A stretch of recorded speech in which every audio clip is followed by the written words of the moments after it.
Et je lui ai dit non, il faut pas, c'est pas bien, moi je veux pas. Et il me dit mais quoi, tu sais, ça arrive souvent, les relations entraîneur-entraîné, on passe tellement de temps ensemble. Avant mes 13 ans, il m'avait déjà violée digitalement avec le pénis. Et en fait, c'est ce que j'ai dit à la barre, c'est assez bizarre et étonnant de le dire, mais je préférais les fellations. Parce que ça me faisait pas mal. J'ai pensé tellement de fois à me suicider. Moi, pendant ces 15 jours-là, ça a été les 15 pires jours de ma vie. Il m'a violée 3 fois par jour.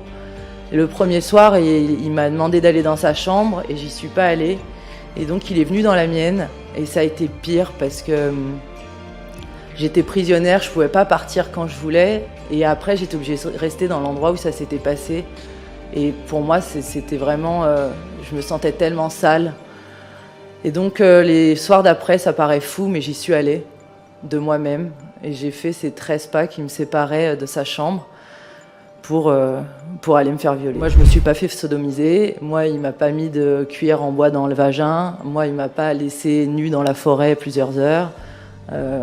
Des choses qu'ont pu vivre certaines de mes co-victimes.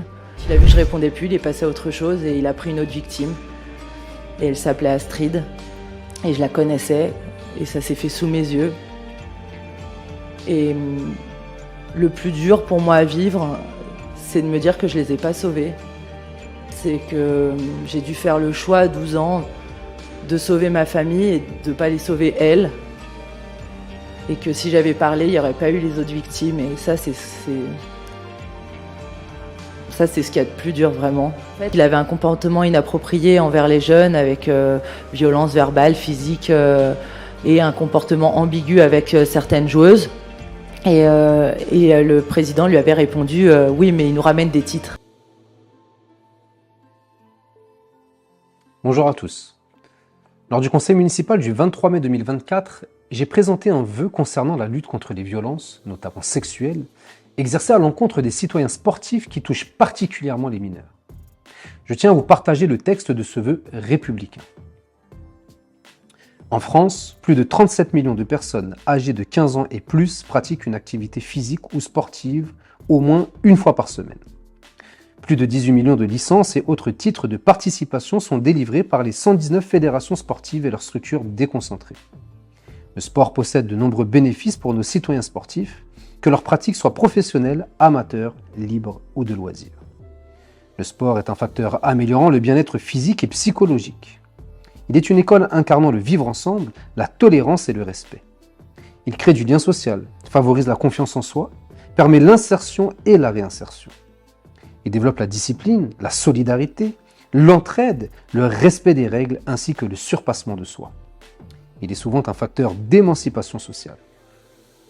Un phénomène grandissant pollue l'environnement de certains pratiquants. Il s'agit des violences, qu'elles soient physiques ou psychologiques, infligées aux pratiquants sans distinction de sexe ou de conditions sociales. Ces violences sont parfois imposées à des mineurs et laissent des stigmates dont il est extrêmement difficile de se défaire, même avec le temps. Elles brisent parfois des destins et dans les cas les plus extrêmes, ôtent des vies humaines. L'unité républicaine doit combattre ce fléau d'une seule et même voie à travers une lutte transpartisane utilisant tous les outils légaux à sa disposition. Alertés sur certaines pratiques constitutives de crimes et de délits, des parlementaires ont ouvert une commission d'enquête relative au dysfonctionnement des fédérations sportives. Cette enquête a abouti à un rapport accablant publié le 23 janvier 2024, rapport qui ne peut se voir opposer ni ignorance, ni oubli, ni mépris. Parmi les témoignages recueillis dans le cadre de cette commission d'enquête parlementaire, Madame Angélique Cauchy, ancienne joueuse de tennis, a déclaré à propos de son entraîneur « Avant mes 13 ans, il m'avait déjà violé digitalement avec le pénis, etc. Je préférais les fellations car ça ne faisait pas mal. Il a pris une autre victime, elle s'appelait Astrid. Ça s'est fait sous mes yeux. » Romain Molina, journaliste sportif, a également dénoncé des faits extrêmement graves comme le fait d'obliger certains sportifs à assouvir les désirs sexuels de dirigeants pour participer à des compétitions sportives ou intégrer une sélection nationale. Il existe également de nombreuses victimes de violences psychologiques de type harcèlement et extorsion. Tous ces témoignages sont disponibles en audiovisuel sur YouTube ou transcrits sur le site de l'Assemblée nationale. Le conseil municipal de Sevran affirme sa solidarité républicaine envers les victimes de ces crimes et délits abominables. Il s'inscrit dans cette lutte contre toutes les formes de violence physique et psychologique, notamment celles exercées sur les personnes les plus vulnérables comme les mineurs. Une plainte a été déposée contre X par l'association Beauté Plurielle le 8 mars 2024 afin de rechercher toutes les personnes coupables et complices de ces infractions lourdement sanctionnées par le Code pénal. Le nombre de sportifs sur la commune de Sevran est important. Au vu de l'ampleur de ce phénomène, il est probable que des Sevranais soient touchés. Vu le chapitre 2, des atteintes à l'intégrité physique ou psychique de la personne, article 222-1 à 222-67 du Code pénal, vu l'article 223-6 du Code pénal relatif à la non-assistance à personne en danger, vu le contrat d'engagement républicain dont le respect est imposé aux fédérations sportives, vu la mission de service public déléguée par l'État aux fédérations sportives agréées, considérant le rapport parlementaire sur les dysfonctionnements des fédérations sportives publié en date du 23 janvier 2024, considérant les témoignages accablants du dit rapport, considérant le dépôt de plainte de l'association Beauté Plurielle, considérant l'ensemble des structures sportives sur la ville de Sevran et le nombre important de pratiquants potentiellement concernés par ce phénomène de violence, le conseil municipal de Sevran, réuni le 23 mai 2024, souhaite affirmer son soutien aux victimes de violences physiques et psychologiques dans le monde du sport, assurer sa présence dans cette lutte transpartisane contre les violences et au service de la protection des citoyens sportifs, suivre la procédure initiée par l'association Beauté Plurielle et se réserver le droit de se constituer partie civile dans la dite procédure en cas d'instruction ou de renvoi devant les juridictions compétentes. Protéger les citoyens et citoyennes sportifs en effectuant un travail de sensibilisation sur les violences auprès des clubs sportifs de la ville, formant les dirigeants de clubs sportifs à la lutte contre les violences, inciter les autres villes à soumettre le présent vœu au conseil municipal afin de parvenir à une unité républicaine sur le sujet.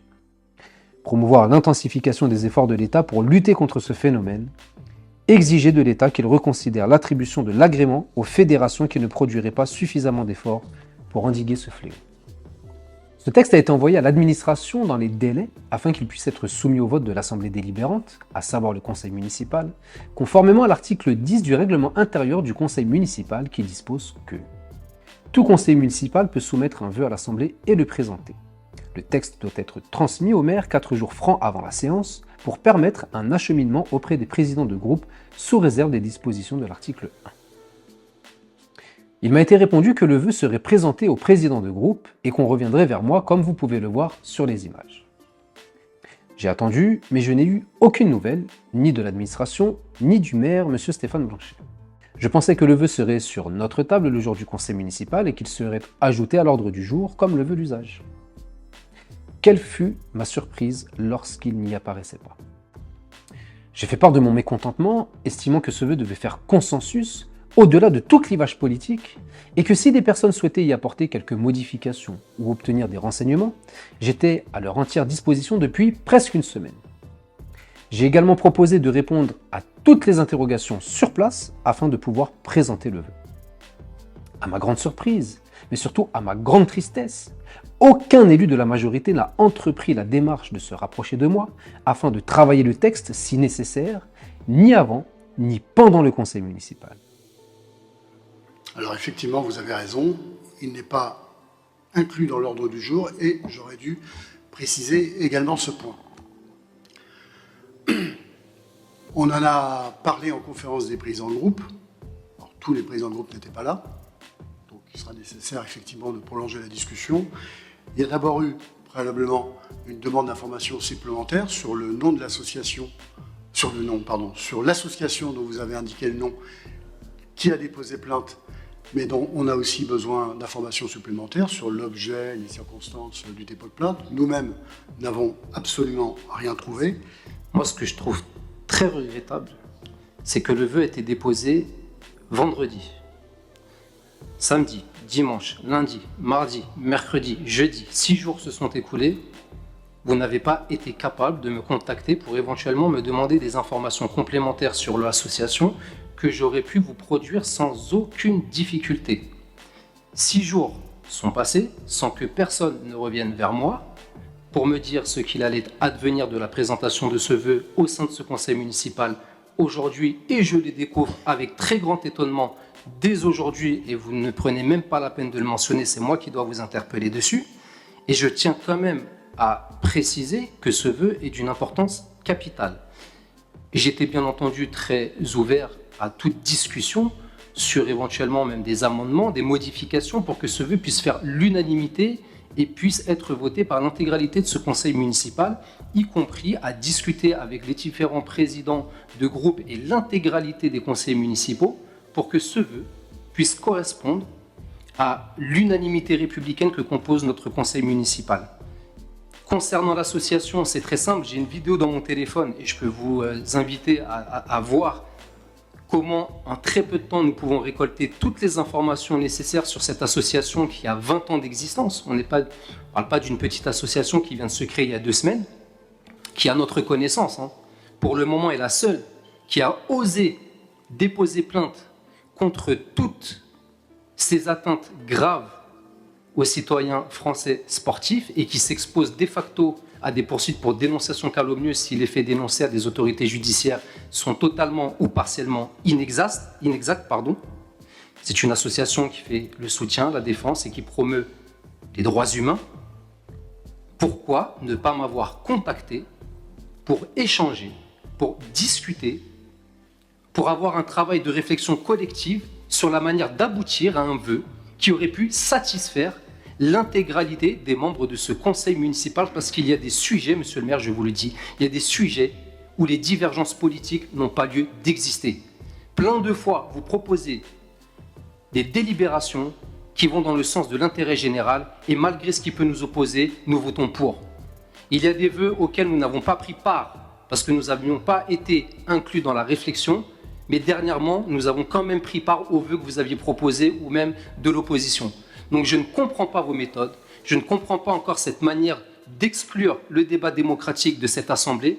Et je vous le dis, le fait de retarder ce travail, eh bien, il y a peut-être des Sevranais qui vont encore être victimes de crimes et de délits sexuels très graves. Il y a peut-être des enfants qui se taisent, qui ne prennent pas la parole parce qu'ils ont honte de le faire. Ils cachent un passé peut-être très difficile qui les empêche de se reconstruire.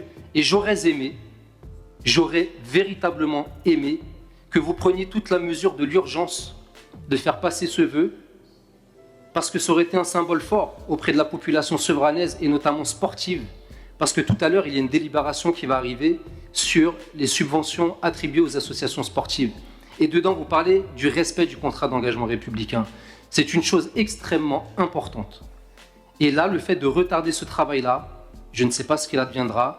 Je souhaite, en tout cas de tout cœur, qu'au niveau de la population sevranaise, il n'existe pas ce genre de choses. Mais si ce rapport parlementaire a mis en lumière autant de déficiences, autant de négligences, et il ne faut pas se leurrer, dans les villes voisines, il s'est produit des choses. À côté de chez nous, il s'est produit des choses, donc la ville de Sevran n'est pas à l'abri qu'il se passe exactement ce même genre de choses. Et donc, je suis encore une fois très surpris de la manière, je le prends encore une fois comme une discrimination. Pourquoi ? Parce que tous les vœux qui ont été proposés depuis le mandat et l'exercice de ce mandat en 2020 ont tous été soumis au vote. Ont tous fait l'objet d'une réflexion collective. Il y a même eu des interruptions de séance de mémoire pour modifier certains éléments du texte. Moi, notre vœu avec Madame Saki, aujourd'hui, n'est pas présenté. C'est le seul vœu qui, depuis le début de mandat, n'est pas présenté. Donc c'est encore une mesure discriminatoire à mon encontre, à l'encontre de Madame Saki. C'est comme ça que nous le prenons. Le maire a affirmé que le vœu serait présenté ultérieurement et que des séances de travail allaient être organisées. J'ai tenu à être informé des réunions de travail afin d'être pleinement intégré à ces séances, connaissant la réticence de la majorité à travailler avec ma personne, même sur des sujets aussi importants pour la préservation de notre jeunesse et de nos citoyens sportifs. Le maire s'est engagé à me tenir informé, comme en témoignent ces images. Alors, il n'y aura pas de suspension de séance. Et ensuite, sur le calendrier, je viens de vous le dire, il y a un travail à faire pour qu'un tel vœu soit adopté. Ça nécessite de se voir, de se concerter ensemble, d'organiser une réunion de travail. Et il y a des choses qu'on ne fera pas, qu'on n'actera pas. Je me suis appuyé sur les services juridiques, je continuerai à le faire. Vous pouvez le contester, mais c'est comme ça. Voilà. Donc, on va conclure ce débat, à moins qu'il y ait des demandes d'intervention. Mais je pense que ça ne sert à rien, ça devient de plus en plus stérile.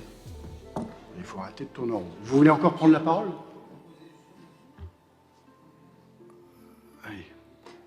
est-ce que dans les séances de travail que vous envisagez, nous, en tant que personnes qui présentent ce vœu, seront intégrés, seront inclus, ou est-ce que vous allez encore nous exclure comme vous avez l'habitude de le faire?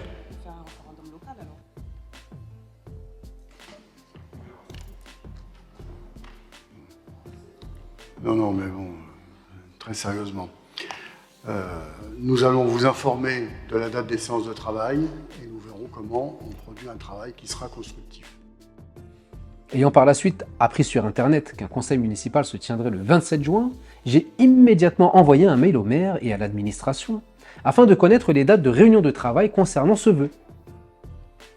Je l'ai fait le 6 juin, bien avant que l'Assemblée nationale soit dissoute et que ces personnes puissent invoquer une prétendue surcharge de travail liée à l'organisation du scrutin des législatives. Le conseil municipal approchant, j'avais initialement réalisé cette vidéo en démontrant le mépris affiché à ma correspondance, sachant que j'avais reçu l'ordre du jour dans lequel ne figurait toujours pas la présentation du vœu. Mais quelques heures avant de poster cette vidéo, j'ai reçu un courrier de la part du maire de Seran, dans lequel il indique que ce vœu ne serait pas présenté au vote du conseil. J'ai donc dû annuler la publication de la vidéo afin de la modifier pour rester sincère et honnête dans ma démarche. Pris par un dossier administratif conséquent l'été dernier que vous avez découvert sur cette chaîne, puis par d'autres dossiers très conséquents au niveau national, je n'ai pas pu tourner cette vidéo et vous la partager plus tôt. Voici donc le courrier que j'ai reçu de la part de M. Stéphane Blanchet. Monsieur le conseiller municipal, lors de la séance du conseil municipal du 23 mai dernier, vous avez souhaité présenter un vœu concernant les violences sexuelles dans le sport. Je ne souhaitais pas le soumettre au vote pour les raisons déjà indiquées. La collectivité dans le cas soulevé n'a pas à se constituer partie civile comme l'intimait la proposition de vœu pour 3 raisons. Premièrement, la ville n'a subi aucun dommage, ce qui est le préalable à une constitution de partie civile. Sans ce prérequis, toute action juridique en ce sens sera déboutée. Ensuite, la plainte évoquée est une plainte générale et nous n'avons pas eu confirmation par les autorités de police de son existence à Sevran, ni par le biais de la plateforme Signal Sport. Par ailleurs, l'association Beauté Plurielle, telle que présumée par nos services, avec pour objet culture, pratique artistique et culturelle, promotion de l'art et des artistes, est inconnue de nos services, notamment le service de la vie associative, et n'a aucune activité locale connue sur la ville. Il nous est apparu peu judicieux, au regard de ces éléments, que la ville engage sa responsabilité dans une action juridique dont elle n'a pas été saisie, qui ne relève pas de son champ d'action et par un acteur qu'elle ne connaît pas. L'obligation de formation en matière de violences sexistes et sexuelles dans le cadre de tous les diplômes d'encadrement des activités sportives a été inscrite dans la loi et relève des fédérations. Le contrôle d'honorabilité a été étendu à tous les encadrants, dirigeants de clubs et intervenants auprès des mineurs, même non licenciés. L'obligation de signalement des acteurs sportifs a été renforcée avec la promulgation le 8 mars 2024 d'une loi d'initiative parlementaire visant à renforcer la protection des mineurs et l'honorabilité dans le sport. Un dispositif de signalement a par ailleurs été mis en place depuis 2 ans avec la cellule Signal Sport, sous le contrôle du ministre des Sports. Ces dispositifs relèvent donc de l'État, de la préfecture et des fédérations sportives. La collectivité doit de son côté procéder à un signalement par le biais de l'article 40 du Code pénal en saisissant le procureur dès lors qu'elle a connaissance de faits suspects relevés par les pratiquants sportifs. De fait, la ville est déjà inscrite dans un dispositif partenarial qui exige le signalement de faits précis pour apporter des réponses concrètes. Enfin, j'ai soumis la réponse que je vous adresse auprès de l'exécutif municipal. L'ensemble des élus m'a demandé d'affirmer et de confirmer que nous n'envisageons pas possible un dialogue avec vous sur ce sujet, comme d'autres, parce que nous ne partageons pas les mêmes valeurs républicaines et démocratiques.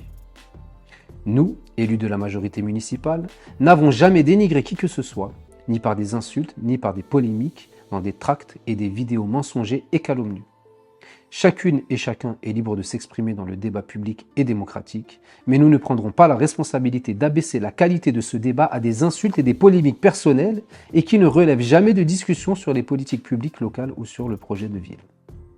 Pour toutes ces raisons, je ne soumettrai pas ce vœu au vote du conseil municipal. La ville continuera à travailler avec les associations sportives sur ces questions, notamment par le biais de la signature de la charte de la laïcité obligatoire pour occuper les équipements et bénéficier de subventions, dans laquelle l'obligation est rappelée. Le service des sports reste vigilant au quotidien pour assurer une pratique du sport sûre et sereine dans notre ville. Je tiens toutefois à transmettre le projet de vœu et le courrier que je vous adresse à Monsieur le Préfet, afin que les partenaires institutionnels aient connaissance de ces échanges. Je vous prie de croire, monsieur le conseiller municipal, en l'assurance de mes sentiments respectueux, le maire de Sevran, vice-président du conseil départemental de la Seine-Saint-Denis, Stéphane Blanchet. Ce courrier nous démontre plusieurs choses. 1. Que les élus de la majorité, tout au moins l'exécutif municipal, terme que nous découvrons et dont nous ignorons les personnes qui le composent, n'accordent que peu, voire aucune importance à ce sujet pourtant d'intérêt général qui gangrène le sport. Ce fléau détruit des vies, brise des carrières et mène parfois au pire, c'est-à-dire au suicide des victimes. 2. Que cet exécutif municipal n'accorde aucune considération au travail de l'élu du conseil municipal que je suis. L'opposition municipale rassemble plus d'électeurs sevranais que la majorité réunie, mais il semblerait que cette majorité n'ait que mépris et dédain pour nos actions, notre travail et les sevranais qui nous ont mandatés pour porter leur voix au sein de notre commune. Certains élus de la majorité nous ont affirmé avoir un point de vue différent de celui du maire, mais n'osent toujours pas se prononcer par peur des représailles. 3. L'incompétence du maire et de certaines personnes de son administration qui, en une semaine, avaient été incapables de trouver des informations sur l'association mentionnée, alors qu'en quelques clics sur Internet, vous avez accès à l'intégralité de son objet statutaire, comme vous pouvez le voir à l'écran. L'association dont vous avez indiqué le nom, qui a déposé plainte, mais dont on a aussi besoin d'informations supplémentaires sur l'objet, les circonstances du dépôt de plainte. Nous-mêmes n'avons absolument rien trouvé. Nous-mêmes n'avons absolument rien trouvé. Au-delà de ces éléments, la fin du courrier de Stéphane Blanchet est très surprenante. Je relis. Aucun dialogue n'est possible avec vous sur ce sujet, comme d'autres, parce que nous ne partageons pas les mêmes valeurs républicaines et démocratiques. Faisons un petit arrêt sur image de certaines de nos actions au plus proche de la population.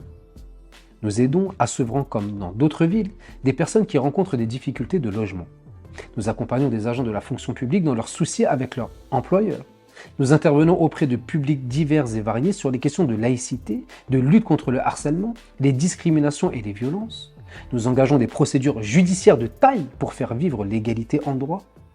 Et je m'arrêterai là pour ce résumé très bref. Alors oui, peut-être que nous n'avons pas les mêmes valeurs républicaines et démocratiques, car nous aidons réellement les personnes les plus fragilisées et nous nous démenons pour que l'égalité en droit ne soit pas une chanson qu'on oublie parce qu'on ne la chante plus. Le rapport parlementaire sur les violences dans le sport est accablant. Nous souhaitons agir pour protéger nos enfants, mais l'exécutif municipal ne souhaite pas se joindre à nous pour ce combat pourtant d'intérêt général. Je souhaite véritablement que nos enfants sevranais soient le mieux protégés possible par tous les acteurs du milieu associatif sportif. Et je pense qu'ils font leur maximum en la matière. Mais si un enfant était victime d'abus sexuels au sein d'une structure sevranaise, l'exécutif municipal pourrait-il, après que nous ayons porté ce fléau à sa connaissance et qu'il n'envisage pas un renforcement des dispositifs existants, porter une part de responsabilité dans ce drame? La question pourrait véritablement se poser. M. Blanchet rédige ensuite « Nous, élus de la majorité municipale, n'avons jamais dénigré qui que ce soit, ni par des insultes, ni par des polémiques, dans des tracts et des vidéos mensongers et calomnieux. Chacune et chacun est libre de s'exprimer dans le débat public et démocratique, mais nous ne prendrons pas la responsabilité d'abaisser la qualité de ce débat à des insultes et des polémiques personnelles et qui ne relèvent jamais de discussions sur les politiques publiques locales ou sur le projet de vie. » Monsieur Blanchet, là c'est à vous que je m'adresse directement. Insinuez-vous que les bâtisseurs d'égalité et le renouveau à portée de main auraient dénigré par des insultes, des polémiques, auraient produit des tracts et des vidéos mensongers et calomnieux? Si oui, dois-je vous rappeler que votre sentiment n'est pas gage de vérité? Vous pensez que nous vous avions diffamé, insulté et avions porté atteinte à votre honneur dans 2 vidéos dénonçant vos agissements au sein d'un bâtiment communal et l'avez crié haut et fort à la population sevranaise. Mais dois-je vous rappeler que la justice a tranché ce litige et qu'elle vous a donné tort en reconnaissant que nos propos ne portaient aucunement atteinte à votre dignité et à votre honneur, car nous disposions d'une base factuelle suffisamment caractérisée? Dois-je vous rappeler que nous n'avons jamais été condamnés pour les propos que vous tenez dans ce courrier? Dois-je vous rappeler que vous-même m'avez diffamé dans le journal de la ville en prétendant que j'avais été condamné dans cette même procédure sans préciser qu'un appel avait été interjeté et que la décision était donc suspensive et que vous n'avez jamais rectifié cette atteinte manifeste à mon honneur et à ma dignité? En rédigeant ce courrier, vous continuez à me diffamer en m'attribuant des faits que je n'ai pas connus. Mais comme vous dites une fois encore transmettre ces échanges à monsieur le préfet, qui est une autorité pouvant donner des suites à ces dénonciations, vous vous rendez coupable de dénonciation calomnieuse à mon encontre, un délit passible de 5 ans d'emprisonnement selon les dispositions de l'article 226-10 du Code pénal. Qu'attendez-vous en agissant de nouveau de la sorte? Vous êtes dans la capacité judiciaire de me faire condamner car je ne commets aucun délit. Vous comptez donc sur vos amis de l'administration pour me nuire en se basant sur vos calomnies? Vous jouez un jeu très dangereux sur le plan judiciaire, monsieur Blanchet. Mais vous savez d'ores et déjà que je ne me laisserai pas faire et que vos méthodes ne m'intimident en rien. Tôt ou tard, vous aurez des comptes à rendre au nom du peuple français. Et vous prétendez n'avoir jamais dénigré, calomnié dans des tracts ou des vidéos, mais dois-je vous rappeler le tract édité par monsieur Jean-François Bayon, qui appartient à votre majorité, en 2020, m'accusant d'être une menace pour la République, tract qui ne vous posait visiblement aucun problème car vous ne vous y êtes pas opposé et vous faisiez même partie des échanges de mails. Donc à un moment donné, revenez à la raison. Pour revenir à ce vœu que je vous ai proposé de modifier et de peaufiner pour parvenir à un accord collectif, vous ne souhaitez ni le travailler, ni le présenter. C'est donc le seul et unique vœu, depuis le début de cette mandature, qui n'aura pas été présenté au vote. Il y a une différence majeure entre présenter le vœu et ne pas le voter, et ne même pas le présenter au vote, ce qui est pourtant un droit pour tout conseiller municipal. Comme je suis la seule personne dont le vœu a été refusé à la lecture et à la présentation, cela pourrait de nouveau caractériser une discrimination à mon encontre. Notre département juridique m'a encouragé à déposer plainte pour cette nouvelle discrimination opérée par vous, monsieur Stéphane Blanchet, et par l'exécutif municipal. Ce dépôt de plainte a été joint à l'information judiciaire en cours pour discrimination, affaire dans laquelle M. Blanchet a de fortes probabilités d'être mis en examen très prochainement ou renvoyé directement en correctionnel. Je souhaitais à travers cette vidéo vous démontrer une nouvelle fois comment le maire de la ville et certains de ses collègues élus ou de l'administration dénigrent et font entrave à mon travail démocratique, méprisent certains combats pourtant d'une importance capitale pour la préservation de notre pacte républicain et dénoncent des faits imaginaires, mensongers et calomnieux à mon encontre aux autorités administratives pour que ces dernières prennent des mesures coercitives à mon endroit, ayant été lui-même, Stéphane Blanchet, dans l'incapacité de me faire condamner par la justice. Cela ne m'empêchera pas de poursuivre mon combat au plus proche de la population. Les autorités judiciaires ont l'obligation de mettre un terme à ces pratiques délictueuses. Je ne cesserai de croire en la probité de certains acteurs judiciaires qui ont encore à cœur de faire vivre l'article 1er de la Déclaration des droits de l'homme et du citoyen, qui précise que les hommes naissent et demeurent libres et égaux en droit. Je vous dis à bientôt.